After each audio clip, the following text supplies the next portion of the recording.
अनचाहे मेहमान। एक गांव में एक किसान अपनी पत्नी के साथ रहता था।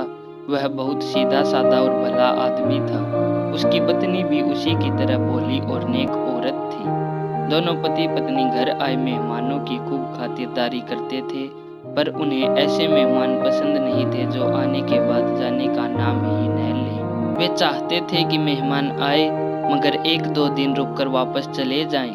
मेहमान अगर ज़्यादा दिन रुक जाते थे तो उन्हें ज़्यादा खर्च और परेशानी उठानी पड़ती थी।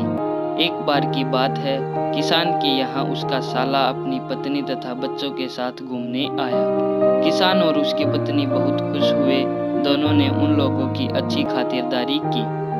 2-3 दिनों के बाद उन लोगों को वापस लौट जाना था, लेकिन यहाँ की खातिरदारी देखकर उन लोगों ने कुछ दिन और रुकने का मन बना लिया। अब तो किसान और उसकी पत्नी सोच में पड़ गए, क्योंकि उनके रुकने से किसान को परेशानी होने लगी। बच्चों ने भी धमा चौकड़ी मचाकर नाक में दम कर दिया था।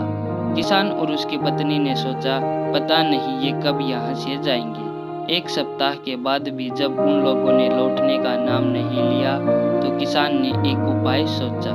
अगले दिन खेत जाते समय किसान ने अपने साले को एक कुदाल और टोकरी पकड़ाते हुए कहा, साले साहब, आज मजदूर नहीं आया है।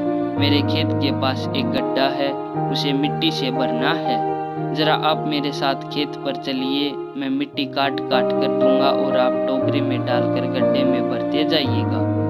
यह सुनकर किसान का साला थोड़ा शक पकाया, चाहकर भी वह इनकार नहीं कर पाया। उसे किसान के साथ जाना पड़ा। किसान के खेत के पास एक गड्ढा था। हालांकि किसान को उस गड्ढे से कोई लेना देना न था, परंतु साले को सबक सिखाने के लिए उसने मिट्टी काट कर भरना शुरू कर दिया। मिट्टी ढो ढो कर कुछ ही देर में साले साहब का अंग अंग दुखने लगा। मारे भूख के पेट में चूहे कूदने लगे।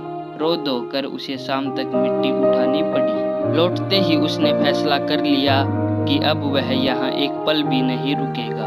उसने अपनी पत्नी को वापस चलने की तैयारी करने को कहा तो वह बोली, अभी क्या जल्दी है, अभी और 4-5 दिन रुको ने, कितनी खातिरदारी हो रही है हमारी यहाँ। उसने मुंह बिगाड़ कर कहा, खातिरदारी हो रही है, मुझे नहीं रुकना यहाँ। तुम्हें रुकना है तो महीने भर रुको, मैं तो कल सुबह ही यहाँ से चला जाऊंगा।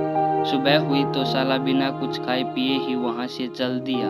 साले की पत्नी बच्चों के साथ अभी भी जमी हुई थी, उससे भी पिंड छुड़ाना जरूरी था। अगले दिन किसान की पत्नी झूठ मूठ कराहती हुई बोली, भाभी मुझे आज बुखार चढ़ आया है, मैं आज कोई काम न कर सकूंगी, खाना भी नहीं बना सकूंगी। साले की पत्नी बोली, कोई बात नहीं, तुम आराम करो, मैं खाना बना लेती हूँ। यह कहकर वह उठी और रसोई में जाने लगी। रुको भाभी, किसान की पत्नी ने उसे रोकते हुए कहा, खाना बाद में बनाना, पहले घर द्वार की झाड़ू से सफाई कर लो। कुछ गंदे कपड़े पड़े हैं, उन्हें भी धो डालना। 40 किलो गेहूं भी चक्की में पीसने हैं। साले की पत्नी काम में जुट गई। काम निपटाते निपटाते शाम हो गई। इस बीच वह भूखी प्यासी ही रही। भूख के मारे उसका बुरा हाल हो रहा था। किसी तरह रोते चीखते उसने सारा काम पूरा किया। उसे किसान की पत्नी का यह व्यवहार बेहद अखरा। उसने समझ लिया कि अब यहाँ से जाने में ही भलाई है।